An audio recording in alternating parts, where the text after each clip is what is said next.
Hey, how's it going, people? Welcome to the stream. Welcome. Hope everyone's had a fantastic beginning of the new week, by the way.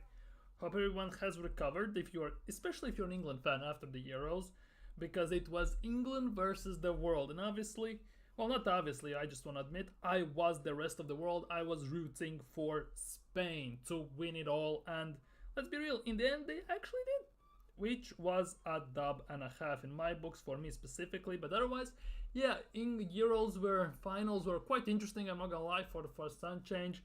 England was shocking for the whole tournament. Southgate, how he hasn't resigned yet, how he hasn't been sacked yet or anything, no idea. It looks like FA are trying to retain him. It's mad. It's all mad. England are in the bin, and to be honest, Southgate is like Martinez for Belgium. Martinez wasted Belgium's golden generation. It looks like Southgate is wasting England's golden generation, although England's future looks much more brighter than Belgium ones because they have lots and lots of talent and everything. But obviously, in the final, there was some Arsenal players, Saka, Ramsdale, and Rice on England side, David Raya on on Spanish side, maybe soon to be Arsenal player in Mikel Merino on Spain's side. But yeah, one of them actually won a title, and of course it is Spain, and it's David Raya. But enough about Euros and everything. Obviously, also Messi won with Argentina the Copa America. But today we are here to talk about Arsenal. Of course, Arsenal transfers. Today is the July 15th. So today, officially for Arsenal, preseason training begins.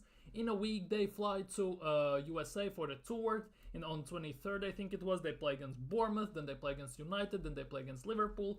In a month, Premier League pretty much kicks off. Before that, there's Emirates Cup, where Arsenal gonna play Bayer Leverkusen and Lyon, if I'm not mistaken. But yeah, today, transfers. Obviously, yesterday there was no stream, by the way. Of course, I had some family matters to attend, so I put out a small video, a small clip from the previous stream. But today we are back in the groove. And of course, if you're new around here, don't forget to like, don't forget to subscribe, don't forget to comment, all that good stuff. And today we're gonna talk about Calafiori. Of course, it still hasn't been done, which is pathetic in my opinion. Some potential new signings, obviously some players have been confirmed that they have left, and some new links. There will be quite a bit of stuff to talk about, so without further ado, of course, let's get straight into it. And we're kicking things off with Albert Sambi Lokonga, who has been fully presented as a Sevilla player today. Obviously on Saturday he flew to Sevilla to do the medicals. Today is Monday. Everything has been done and dusted. Confirmation of his season loan move from Arsenal with option to buy. We will see whether it materializes or not, but again, in a way it's a shambles of a deal. In a way, it's a good deal. He gets away, he gets some game time. If he does well, maybe we can sell him.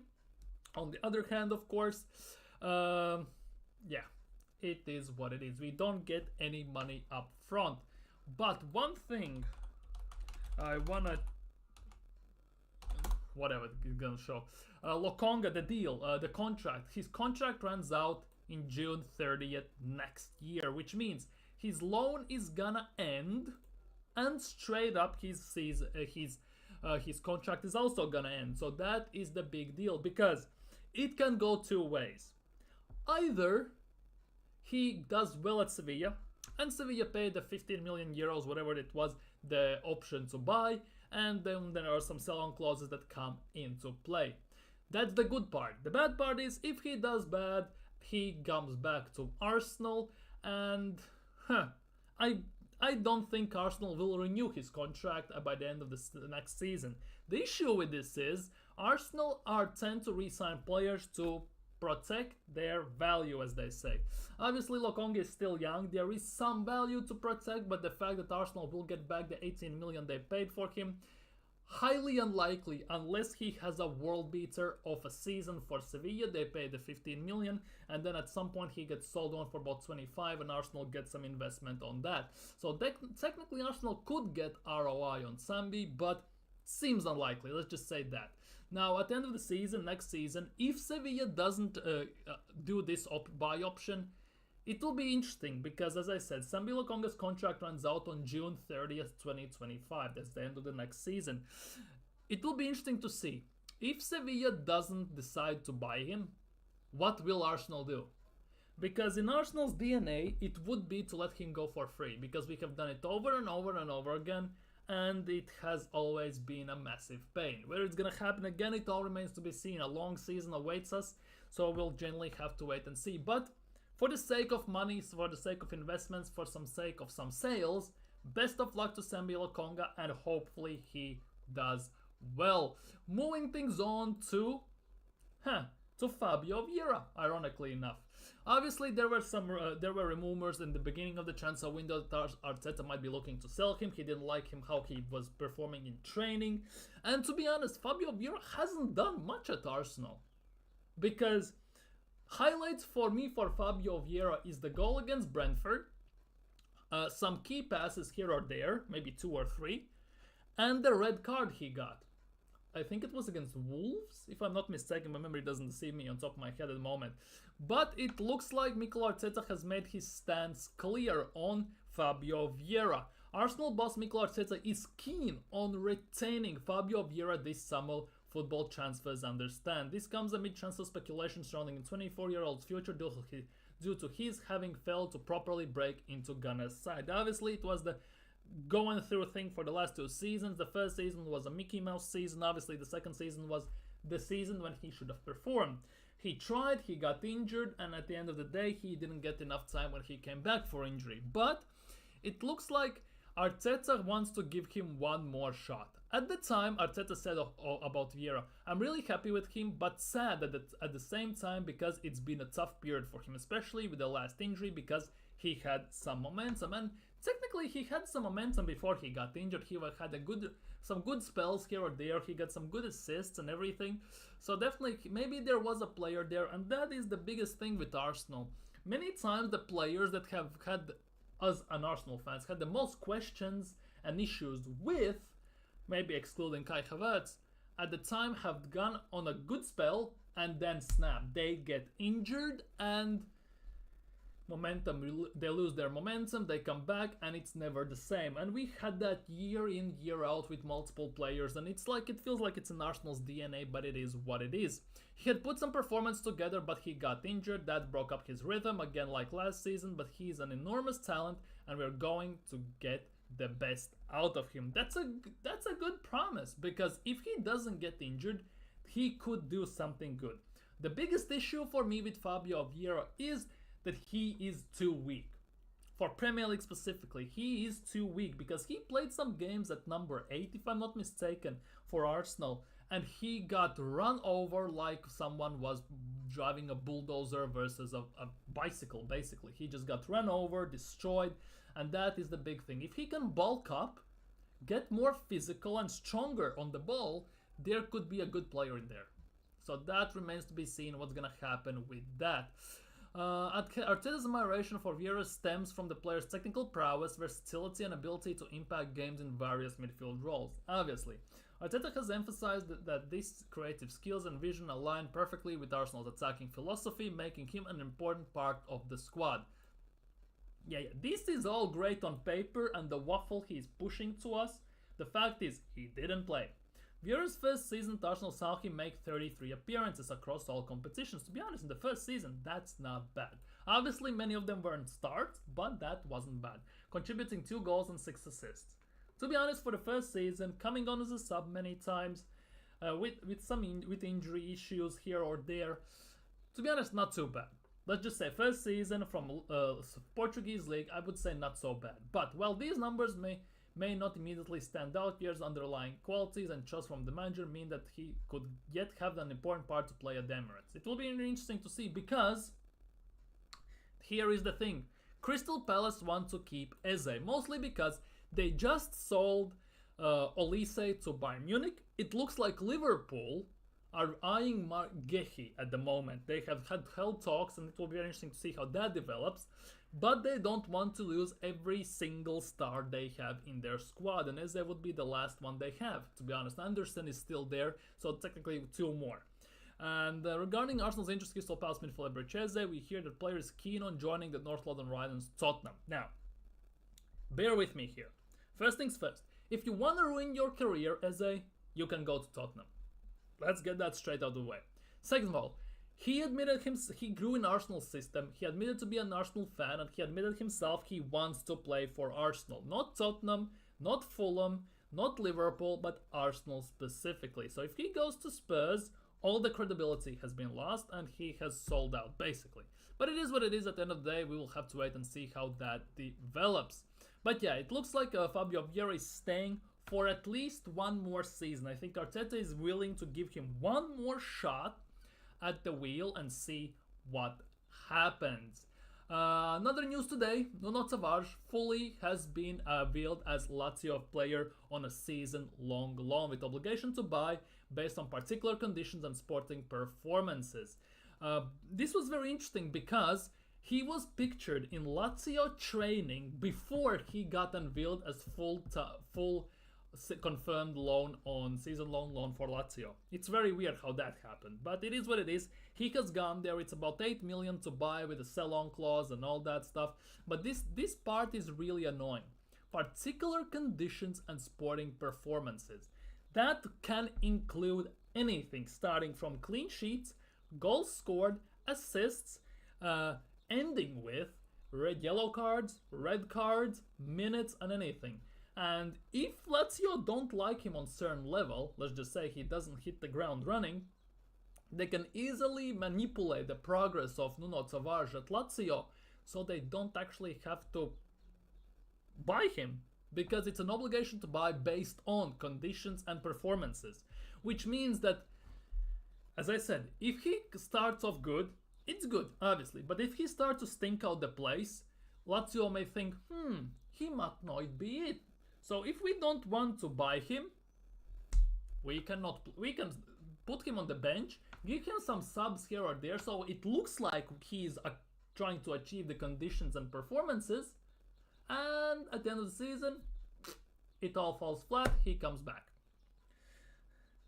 Smith should stay. Yeah, Emil Smith-Rowe should. I would be willing to give him one more shot. Smith-Rowe, for me specifically, of all the players we can sell this transfer window, is the one I would be okay with keeping, because there is a good player there. If he can keep avoiding the injuries and everything, and he can hit a proper run of form, he definitely can perform very well. Because let's remember, just 2.5 seasons ago, Saka and Emil Smith-Rowe single-handedly saved Arteta's job. Let's be real. Or 3.5 seasons ago. So definitely that there is a player there. It's just, can he avoid the injuries? In my view, Arsenal should keep ESR and sell Vieira. Yeah, that would be the smart move in my opinion. The thing is, Mikel Arteta loves Vieira by the looks of things, and it looks like Emil Smith-Rowe actually might stay, but Arsenal are not closed-minded to selling him. If a proper offer comes in, they can say, yes, you're done, goodbye. But they are not in a way rushing him to sell him, but he is on the market, let's just say that. If the proper bid comes in, they're open to selling him. Oh, here we go. Calafiori. Once again, 2 weeks and we still haven't signed the geezer.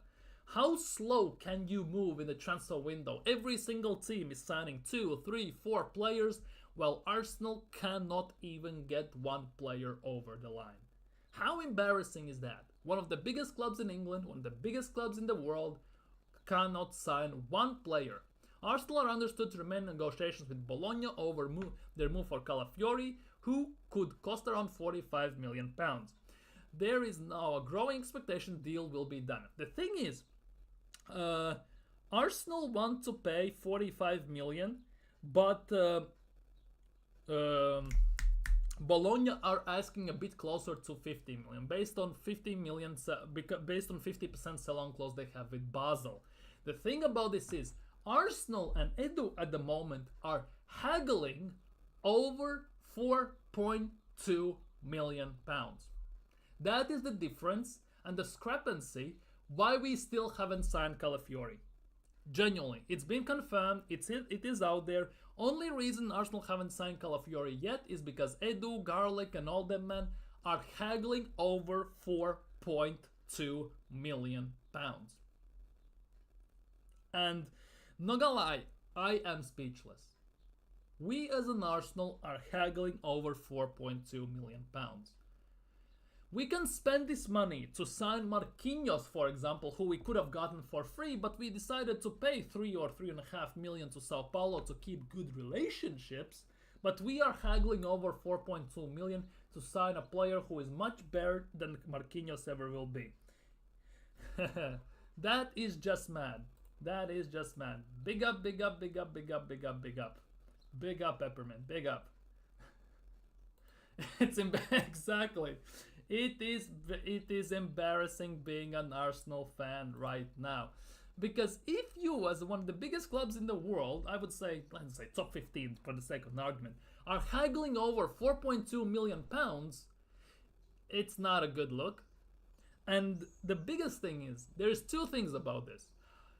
Either this deal goes through, and there's a big chance that Calafiori might be our biggest signing this summer, which I hope is wrong, but there is a possibility, let's just keep that in mind.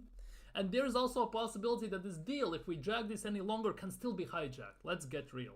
Because Calafiori can say they can have this gentleman's agreement with Arsenal and Arteta that he's hot for Arsenal, he wants Arsenal and all that stuff. But if Juventus come calling, if they sell Sule to whoever they want to say, Brighton and Roma, and if they sell him for 35 million how they want to, they're only 15 million short to sign him. You don't think Juve don't have the money to add to that and try and go in for him? You don't think Calafiori wouldn't mind actually with his girlfriend staying at Italy, playing again under Thiago Motta, his manager, who was his manager at Bologna? You'd really think there's a possibility of that not being true? Like, legitimately. Because we are dragging this, holy crap, so long. Generally, we are dragging this so long, it's starting to get boring. And Arsenal have this tendency to drag these negotiations for 2-3 weeks that when this player will be announced, there legit will be almost zero hype around him. Mostly, well, Arsenal fans are, some of them are deluded, they will hype him up like no tomorrow, let's get that straight. But there will be not that excitement. Let's just say Arsenal, if they sign him within a week, let's just say, bang offer, bang agreed, bang he's unveiled. The atmosphere, the emotions around the club within the fans would be 100% much more positive and much more different. Because this deal dragging out for such a long time drains the fans. Because every single day they're hoping to see this happen, and when actually it happens, it has lost all the surprise effect, all the emotional effect. It really is draining the fans out. And sooner or later it will happen, and it generally will be like that, and that's what is bothering me. I think the truth is ESR still has more value than Vieira, hence the reason why no one is coming for Vieira. To be honest, yeah. Arsenal, I don't think anyone besides some Portuguese teams would sign Vieira from Arsenal. Genuinely. Emil Smith-Rowe has the English tax, first things first. He's homegrown, so that definitely in Premier League will play a lot of, will hold a lot of stake. The third thing is Emil Smith-Rowe, he's still super young, and if he can avoid injuries, he is a great player. He basically slots in about 90% of Premier League teams. He could play easily for, maybe not, obviously not for City, for example, maybe not for, I don't know, Spurs, because he doesn't want to play for Spurs, but the rest of the teams in Premier League, he can easily slot in for, genuinely. And a player like Emil Smith-Rowe would be perfect for Fulham. He would be perfect, to be honest, for Liverpool as well, the way he plays. Let's be real, so definitely there, we must keep him. Exactly. Emil Smith-Rowe bosses matches against the bottom half of Prem easily, which means he bosses up until, I would say, even top 10. He bosses most of the games. There are games when he maybe gets pushed out a bit, tends to be lost. But let's not forget, before he got injured, before he went to Euros with under 21, sorry, he was actually dominating the league with Bukayo Saka 3.5 years ago, or 3 years ago when it was. They single-handedly saved Arteta's job and we finished 5th or 8th that year. I don't remember now on top of my head. I think it was the season when we finished 8th or 5th. One of those seasons. They both together carried the team over the line just so we can actually do something, just so we can be where we are. And that is the big thing. Emil Smith-Rowe is actually a good player if he can avoid injuries. and I definitely wouldn't want to lose him if there is a possibility that he can actually play properly. The issue with this is the way Arteta envisions our team. I don't see him playing in the starting 11 whatsoever unless it's a random cup game or there's a game or some random lower end team. Because Emil Smith-Rowe got man of the match against Luton Town when we played them at the second part of the season. Since then he didn't play pretty much at all. Had a few cameos here or there, yet Mikel Arteta during January promised him a massive role in the title run. So basically he lied, let's be real. So it is what it is, it's a hella weird situation, but at the end of the day we will have to wait and see what happens with that. Here it is, Mikel Merino. Arsenal are plotting move for Real Sociedad's Euro 2024 winner Mikel Merino. Arsenal's interest in Merino predates the start of the tournament in Germany, and his reputation has been further enhanced by his performances over the past month. He has 1 year remaining on his Sociedad contract. The thing is, there are rumors around circling that he would be available for around 20 to 22 million pounds.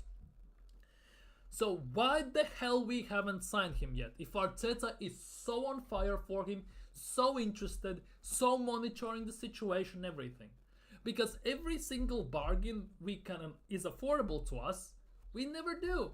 It's like what I like to say about Arsenal. If it makes sense, Arsenal won't do it, and this is the prime situation. Signing Merino makes a lot of sense. Yes, he is more of a maybe 8 than a 6, but he can play both of these instances. So definitely it would make sense for 20 to 22 million, sign him up, especially given the money Arteta has wasted on other players who are garbage and should have been sold about 2 years ago already, or shouldn't have been signed in the first place. So basically, what's the holdup in this situation? Because Merino doesn't want to resign with Sociedad. He wants a bigger move. So why not come to Arsenal, play Champions League, be one of the main guys? I would assume so he would be a starting guy for Arsenal. He's Spanish, so he basically looks a bit like Mikel Arteta in this picture as well. Just look at him. A bit like Mikel Arteta in this picture, genuinely. A bit like Mikel Arteta, just without a bit more longer face, but it is what it is. So why we are not doing this? Why we are not signing Mikel Merino if Arteta is so on fire for this guy? Like, what's the holdup now? I will only support, I assume, ESR sell if we can replace him with Eze or somebody obviously better. Yes, that's the thing. Emil Smith-Rowe I would sell only if we replace him with someone better. That's the thing. If we cannot find someone better to replace Emil Smith-Rowe, I much rather not sell Emil Smith-Rowe at all. Let's be real. Other players, Zinchenko can get binned. Who else is there? Reece Nelson, goodbye. I'm blanking now. How I can blanking on this? Obviously, Ramsdale needs to be sold. To be honest, I wouldn't be against selling Jesus as well if there's an opportunity. To be honest, we need a proper striker that could fund us some money. There are quite a bit of players actually we could sell like properly, but it is what it is. To be honest, we'll see how this goes. Anyways, oh yeah, this one. This was a random one, by the way, today. Very random one. Arsenal offered Jakub Kiwior on loan with obligation to buy to Bologna in attempt to break the deadlock in negotiations for Calafiori. However, Bologna rejected the proposal.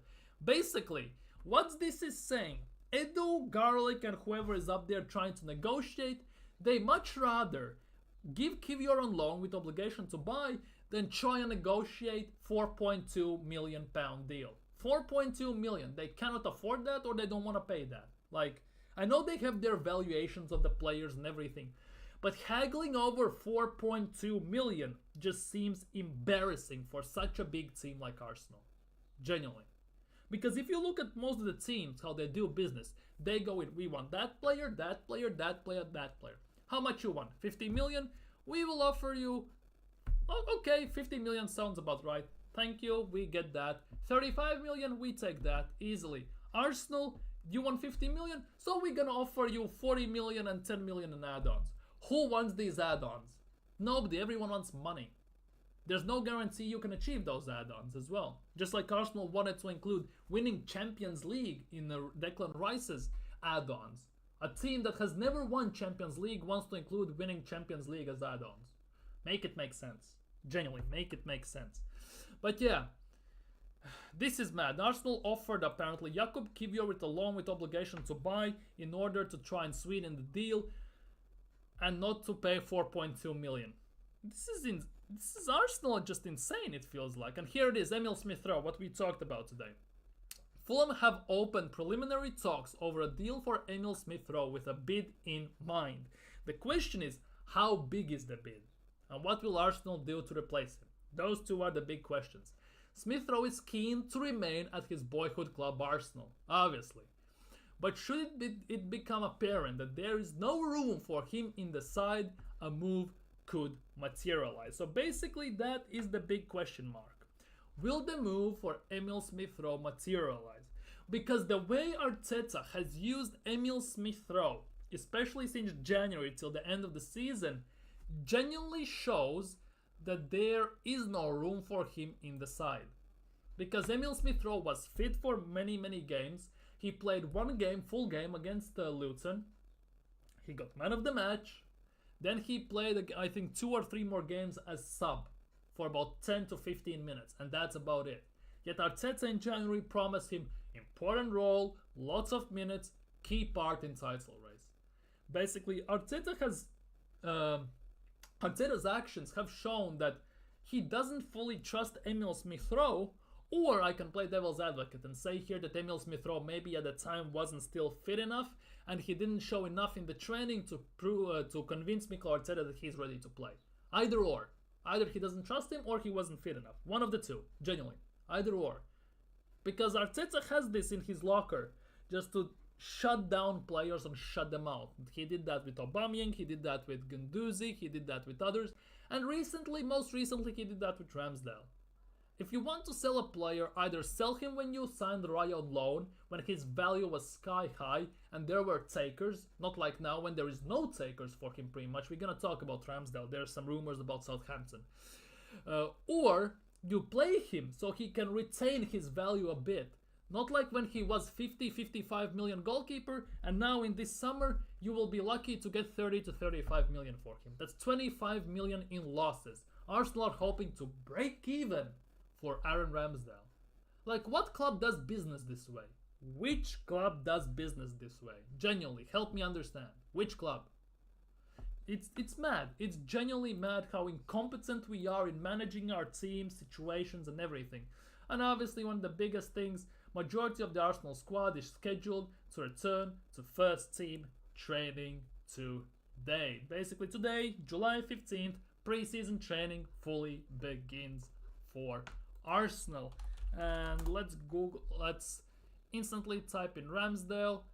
Where if I could find this on instantly, would be nice if I could,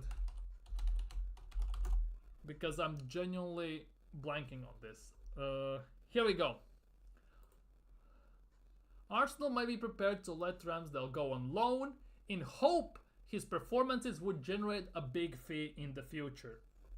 Woo! Whoopity-doo! What if he gets injured? What then? His price will drop from 30 to 20 million.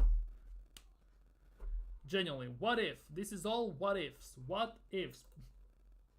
Yeah, preseason and no signings. It's a farce, genuinely. Because our preseason begins now. In a week, we play against Bournemouth. No signings. Then we play against United and Liverpool. Still no signings. In a month, Premier League, a little bit more than a month, Premier League kicks off. Where are the signings? Because new players need at least, let's just say, 3 weeks to a month, if not more, to integrate with the team, to get accustomed with the players, tactics, to start a acclimatization process with the club and new surroundings. It generally will be like this. We will sign someone week and a half before Premier League kicks off, or somewhere between United and Liverpool game, or just before United game, let's just say. He won't play until Emirates FA Cup, and then we will go from there. And everyone will jump on the conclusions before the Emirates FA Cup that, for example, Bayer Leverkusen destroys our left side. Let's just say Frimpong destroys Calafiori if he signed him. It will be Calafiori shit, Calafiori is useless, 50 million down the drain and all that stuff, genuinely. But it is what it is at the end of the day. Anyways, Back to Ramsdale. Southampton are likely to favour a loan option, although matching his 120k a week wage would make him the highest paid player in the club. Well, he's coming from Arsenal, not like Yeovil Town, you dumbasses. Basically, Southampton are weighing up a move for Aaron Ramsdale and are prepared to step up their interest when he returns from Euro 2024. If Ramsdale is to leave the summer, Arsenal would prefer a permanent deal, would want to close the 30 million they paid for him in 2021. So basically, no ROI, no return on investment, just praying to break even. Mind you, if you include the wages, there's no chance in hell we're breaking even. Genuinely, we'll be in the minus once again. Arsenal might not want to pay more than their valuation of Calafiori to set a standard so that their clubs will not bully them in the market to pay whatever they selling clubs want. True, but they are bullying us either way. Genuinely, this is the thing. They're bullying us either way. It doesn't matter whether we set a value for a player or not. Because if Arteta wants the player, you go and get the fucking player. I'm sorry for swearing. Go and get the freaking player. Because okay, 50 million valuation. Okay, it's 55 because there are 50% sell-on clause for Basel and everything. So why the hell are you haggling over 4.2 million? Is it even that big of a difference at the moment? Second of all, if you want the player so badly, if you value him at 50 million, so why the hell you're offering Kivior on a loan to soften the deal with obligation to buy? Where does that make sense in all this equation? It makes no sense. Arsenal get bullied all the time because we should have paid 90 million for Declan Rice. In the end, we paid 105 million, something like that. We should have paid. Why we paid 65 million for Kai Havertz? Definitely there was some bullying there. Arsenal got bullied off Mudryk deal, quite massively, mind you. We got bullied during Caicedo deal. We got bullied while trying to sign Douglas Luiz 2 seasons ago and a season even ago. We get bullied every single transfer window by every single freaking team. There is no escaping that. Nobody wants to do deals with Edu. I think it's generally Edu not knowing how to do the thing. Not knowing how to do business. Genuinely. I feel that the atmosphere could get more toxic if we mess up this season. This really is last chance saloon for the pro... Yeah. I genuinely believe that this season... First things first, the transfer window will show what's gonna happen this season. That's the first thing. Depends on who we sign.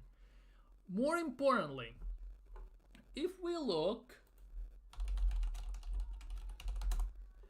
in Premier League table last season, can you see it actually?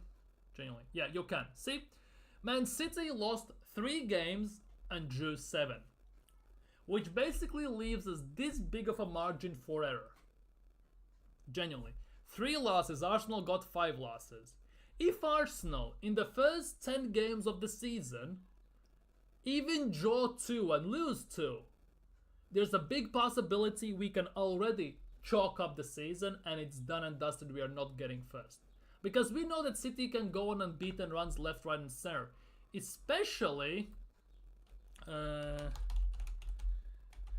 Especially with the Premier League schedule for this season, how it is designed for Arsenal.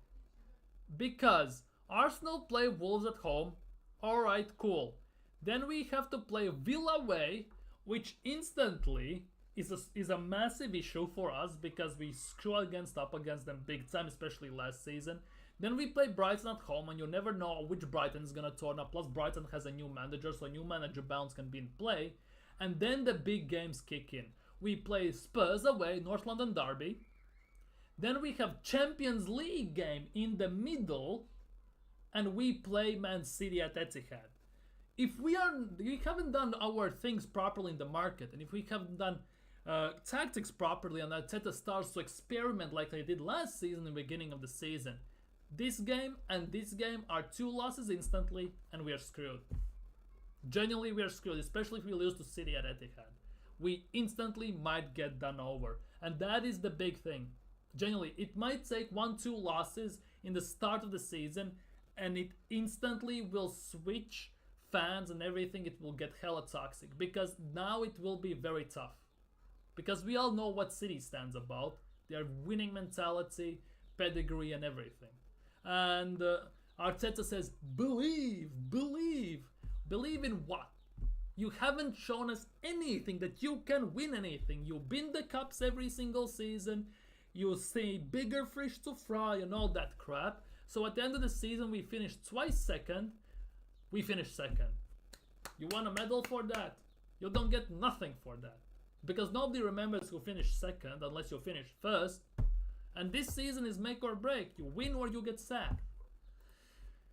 Premier League winner gets 169 million, but we are quibbling over 4 million. Exactly. We got second place, so we got about what, 150 million, something in those lines. I assume we got what, 50 million or something from Champions League as well, and we are just shivering over 4 million. Generally, 4 million. Wait, let's check this. 4 million, right?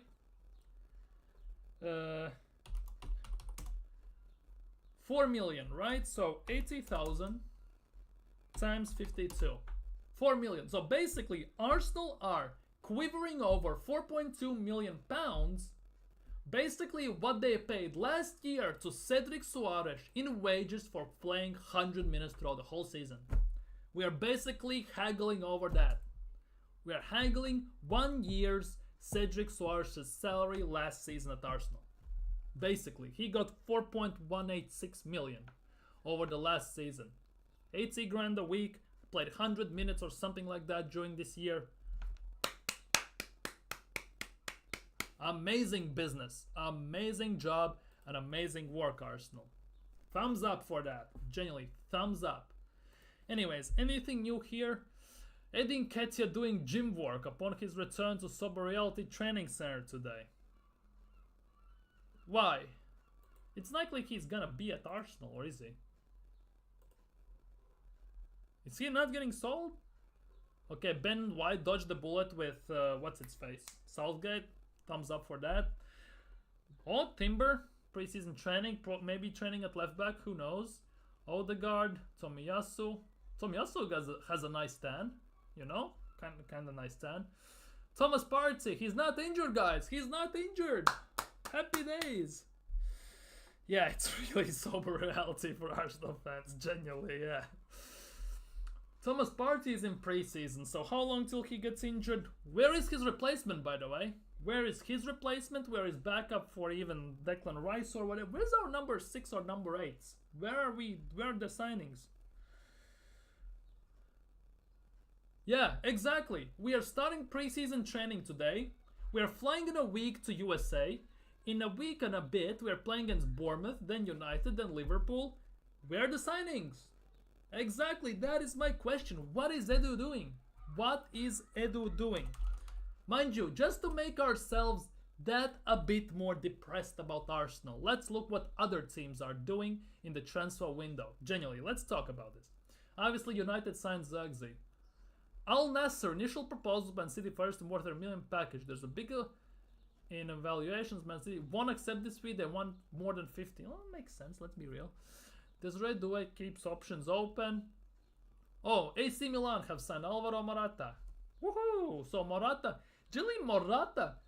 there's a conspiracy theory, genuinely, that Morata is traveling around because of money laundering. Because there's no chance in hell, because he's the player who has been paid the most in transfer money for moving through clubs, from Real Madrid to Atletico Madrid to Juventus, back to Real Madrid, back to Atletico, back to Real, now to AC Milan. He's moving all over the place, genuinely.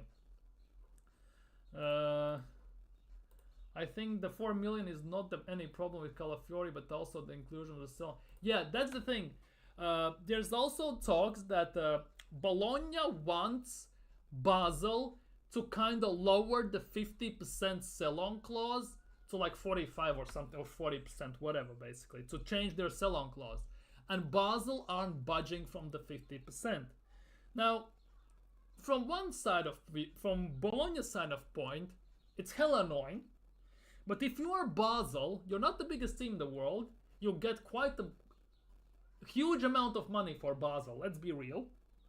And why would you move? It's not their fault that Bologna agreed to 50% sell-on clause on Calafiori when they signed him from them.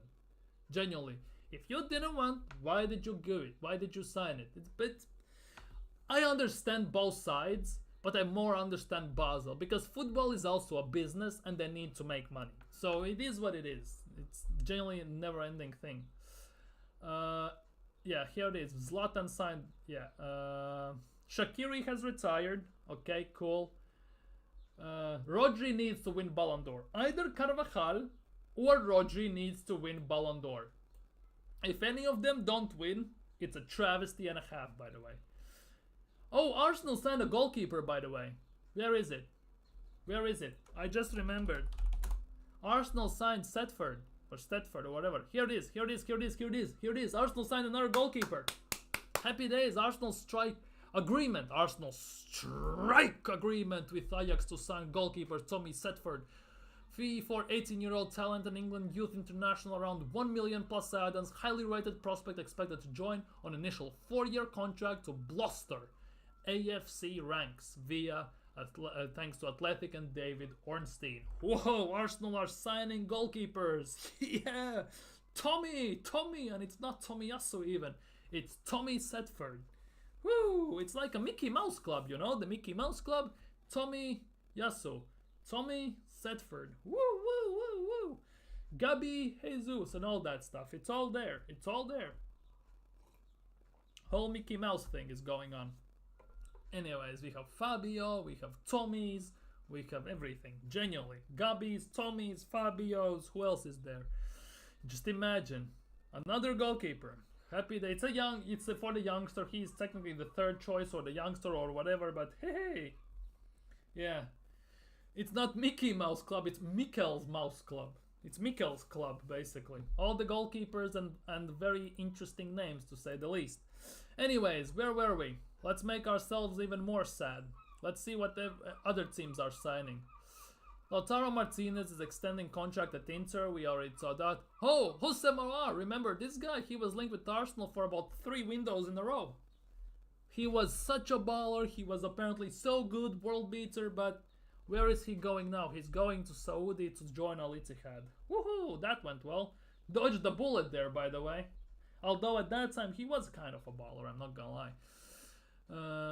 Anything interesting? Araujo injured. Aubameyang. The agreement between Pierre-Emerick Aubameyang and Al Qadsiach is on contract valid to June. Sarri also agreed. Waiting for final approval from Marseille to get his Saudi move done. Ooh, Aubameyang is moving to Saudi League. Al Qadsiach. No wonder they signed this guy. What's its face? Hwang Hee-chan. I think Marseille signed Hwang Hee-chan as well. Manchester City sources confirm once again they are currently not working on deal with signed Dani Olmo. Why Arsenal are not going for Dani Olmo, by the way? He has 50 million release clauses. What is holding up 50 million release clauses to pay for Dani Olmo? We paid 50 million for Partey's release clauses and that went well. Yeah. Why are we not going for Dani Olmo, by the way? Why are you not paying his release clauses? Would be amazing as a backup for, not even a backup, he could actually start for Odegaard, backup for the, what's its face, Bukayo Saka and everything. Lenormand has joined Atletico Madrid. Lokonga confirmed. Here we go. Lokonga has confirmed. 12 million buy option salary covered by Sevilla fully, which is kind of nice to see, I'm not gonna lie. And 25 sell-on clause for Arsenal if buy option is activated. Lazio still pursuing Greenwood. Okay, cool. Scaloni. Here we go. Barcelona. Nico Williams linked with Arsenal for some time and everything. According to Fabrizio, if Arsenal want to sign a winger, Nico Williams is the preferred option.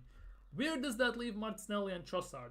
That's the big thing. Are we selling one of them? Is Martinelli going down the number 10 route? Well, number 9 route or something, or what? Barcelona are prepared to advance in talks with Nico Williams come starting from this week.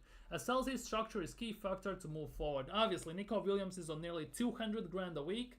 Since Bilbao only signed Basque players, they have homegrown players.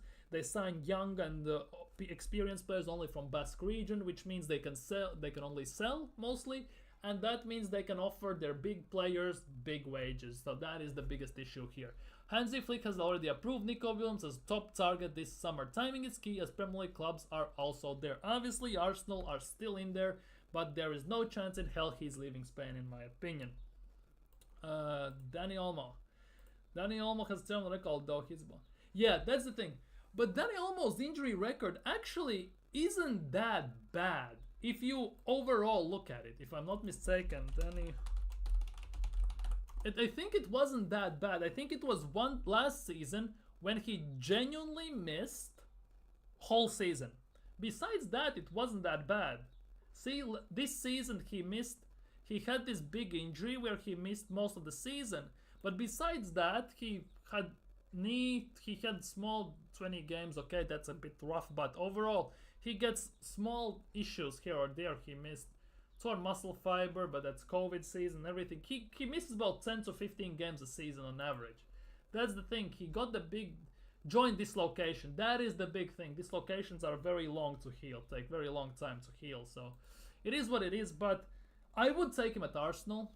Genuinely, I'm not gonna lie, but it is what it is.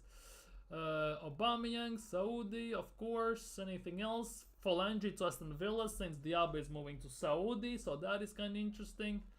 Argentina win, Messi wins, Di Maria ends his career, and that's about it in that regard. So, quick note, let's check quickly if there are any news on Arsenal to talk about just yet, and then Southampton considers a swoop for out of favor Arsenal man. Basically, that's Aaron Ramsdale. We discussed it. Arsenal's 24-year-old joins Italian Giants on loan. That we know who it is. UEFA coefficients, whereas Man City don't care. Arsenal reject 2 bids for Emil Smith-Rowe as transfer preference explained. This could be kind of interesting. So I'm gonna be live for about 4 or 5 minutes and then I'm signing off. Arsenal latest on Emil Smith-Rowe. Arsenal, Emil Smith-Rowe. Fulham and Crystal Palace are interested. Apparently Arsenal have rejected 2 bids from Fulham and Crystal Palace. Arsenal want to keep Emil Smith-Rowe, but they are not... Arsenal want to keep, but they are not against selling him. It makes no sense. It makes 0 sense. Anyways, Luis, 2 Arsenal players depart on loan. We know Arsenal could bank 80 million thanks to Gabriel Martinelli. What the hell is this? We're selling Martinelli now? Arsenal could land an 80 million prize thanks to Gabriel Martinelli and their other stars with huge profiles in North and South America. Martinelli and Brazil teammate Gabriel Magalhães have been in Ghana's representatives, blah blah, in US Cup. Argentina were crowned champions last night, yeah, blah blah blah blah blah blah blah. Martinelli for 2 yeah. Arsenal are hugely popular in the US. Well, no shit, we have US owners with 75 official support. Who counts these groups? Who counts these groups? 75 official supporters groups in US. Holy crap. So that's how they're gonna bank 70 million? Arsenal's commercial income of 2 seasons ago, the last financial year on record was 173 million. Raw!